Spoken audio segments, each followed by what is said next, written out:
Hey there YouTube, welcome back to the channel. So it is the Saturday video, and that means it is time for the weekly pickups. I've got a really nice, I've said this in a couple of different occasions over time, but this one I will say is probably top to bottom one of my favorites. There have definitely been some singular cards or a couple of groupings of cards that are probably a little bit better, but this one has a nice combination of all over the map, hitting different aspects of the collection that I was really focusing in on, and it has one of the high-end 90s grails that were still kind of left on the checklist that I've been working on.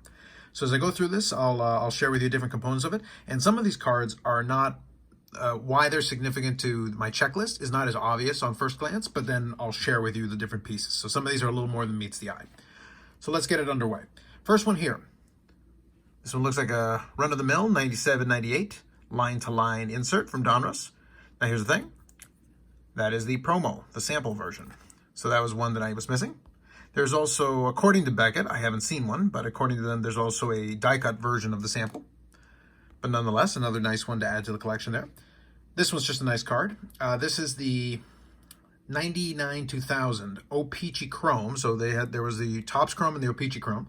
And this is the Ice Masters Refractor of the O-Pee-Chee Chrome. So I have the Topps Chrome version, but I didn't have the O-Pee-Chee Chrome. You can see there the logo at the bottom. Nice refractor shine and everything. That's fun. It plays really nicely with the light, so very cool. So good ones, a couple of good ones to start off with, especially if we're hitting some 90s stuff, which has been an area of focus lately. Okay, let's take a look at, I think this is 99-2000 Prism Dial-A-Stats, which is a very kind of, this is a little bit more on the gimmicky side of Pacific at its gimmicky-est. Basically, it's exactly what it sounds like. You have the stat line with different teams here, and you actually would be able to have a disc here that you'd be able to rotate around. So I put it on the Oilers, and then top 10 career goals versus the NHL, games played, goals, assists, and points. And you could rotate it around and get different teams. You can see there it does have a rotating disc, which includes the information. An interesting idea, but I don't know. It was one of those things that didn't feel like it was that necessary. Feels like something that would be at home, maybe like in a UD MVP for like a kid's product. But nonetheless, they put it in Prism, so Dial-A-Stats. This one is Upper Deck Victory, which is obviously a lower end product, but this is the gold parallel. So Mr. Hockey's Greats subset, gold version, non-numbered. Nice card though. Show you there a little bit better. Very cool.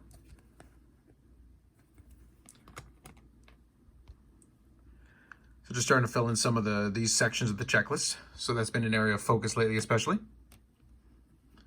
Okay, next couple here are fun. So we're getting back to sticking with Pacific here. This is 2000-2001 Pacific Revolution. This is the red. So check out the shine on that with the full, kind of like a cracked ice kind of thing going on there. Definitely a rainbow shine, and that is the red variant. The red variant is numbered to 99, so it uses Pacific continues with its inconsistency with fonts, but it is there out of 99. But it is a very nice looking card. So that's the red version. And then we have ourselves as well.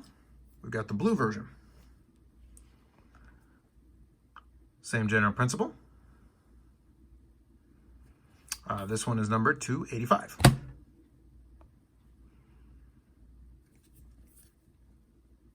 Very cool. Put that there. Let's get those in the shot. Very nice. Okay. Now we're going to get out of the 90s here for a second.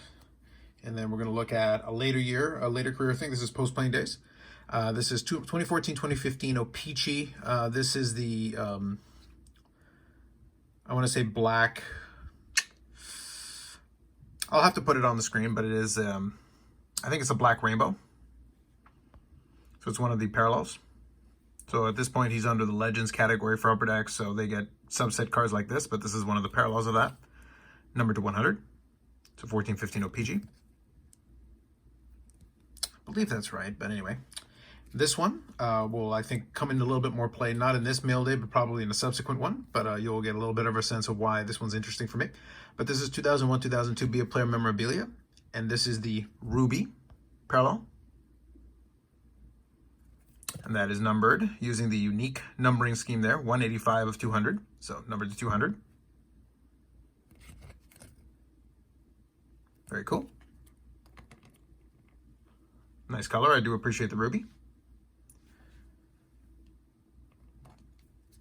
Okay. Now this next one will be the first of two kind of fun little examples of some late 90s stuff that I've been trying to fill in. So I'll show them to you, and then I'll kind of explain the context of it. So this is one of the subsets from 97, 98 Omega. And this is a dual all-star card of Modano and Ed Belfour.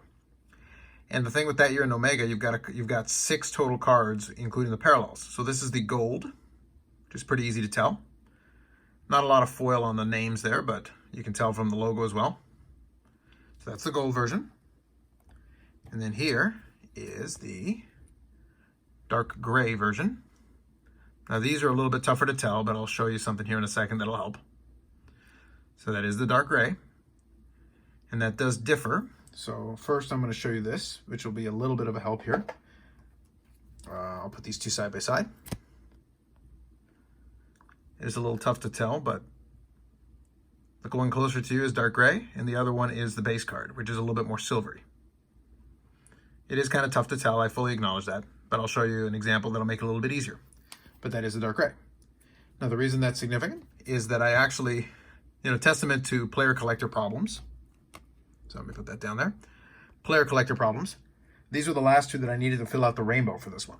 So it became a matter of, I actually bought a lot that included all the cards for that year's Omega, basically the rainbows of them, just to get the last two to complete it, because I had all the other ones other than these two. Basically, these are two $2 cards, and I probably paid like $15 or $16 to get the lot, including a bunch that I already had. But it did give me an excuse to have this, so I could show it to you. And I shared it on my Instagram, but I'll show it to you. So this is the regular base card from the same year. It's a little bit much easier to see, obviously, since there's a lot more foil. So that's your base card. And one other thing is you've also got a sample that looks identical to this. And when I say identical, I mean, here's the sample. There's really not much of a difference. Very little anyway. The differentiator is basically on the back. It'll literally say the word sample, and that's the difference. Whereas the base card will actually show 73. So you got the base card. There's your copper. There's your dark gray. So you can see it's a little bit easier to tell with those two side by side. A little bit, still not easy, but easier. You can see the dark gray there on top. So copper, dark gray. There's your emerald. There's your gold. And there's your ice blue. So there you go.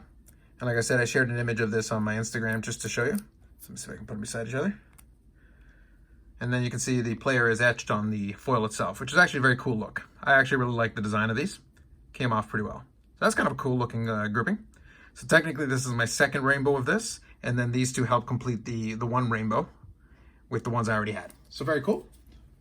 Not a big deal in terms of value, but some fun cards, and it's always nice to complete a rainbow. Anyway, just want to take a minute and explain that, because those are kind of the more than meets the eye kind of situation that I was referring to. Okay, so this one here is from Trilogy, and this is one of the base cards, but the base cards use what they call Frozen in Time. So they have an acetate card. Neat looking. I got to put in a new penny sleeve, but these are numbered. They are acetate and see-through, so they are numbered to 5.99 there. So there you go. Neat looking, just the same. And that takes us to the memorabilia section here that we're going to use. And then, like I said, I saved something special here for the ending. So first, we're going to do Upper Deck MVP. I want to say this is 2001, 2002.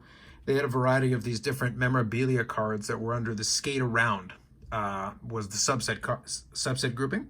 So you had the regular player, and then you had a couple of multiplayer cards. So this is one of those. So these is Mark Messier, Modano, and Joe Thornton. So that's a cool combination. So the two jerseys on the left, Mark Messier and Modano, are both from the 2000 All-Star Game, which I've mentioned previously is one of my favorites. And then Joe Thornton is as part of his Bruins jersey. So a triple jersey card. Upper Deck MVP, very cool. Nice grouping there. And then we're going to do another multiplayer memorabilia card here next. So let's do this one. And we're going to do Wayne Gretzky, Mike Modano, and Eric Lindros. So those 3 players. And this is going to be from 2001, 2002 Be a Player Memorabilia Series. So I've been chipping away at these the last little while. So there you go, with the Gretzky on top. And you've got the Gretzky with a little bit of the stitching and part of the transfer between one part of the jersey and the other. And the other 2 have the burgundy pieces. So this one is not from the 2000 All-Star Game. This is from the one in Vancouver, I want to say. Let me quickly look a little closer. I want to say 1998. I believe that's right. Let me take a look here. Does it say on the back? Yes, 98 All-Star Game Vancouver. Perfect. So the Be a Player was nice enough to label it. I was trying to see it from the logo, but they do show it on the back, which is a lot easier. Very cool. That is certainly a neat card. And then this one's pretty cool as well. This one is 2008-2009 in the game, Ultimate, 9th edition, Ultimate Stick and Auto, the Silver Edition, out of 24. So it's a Stick Auto.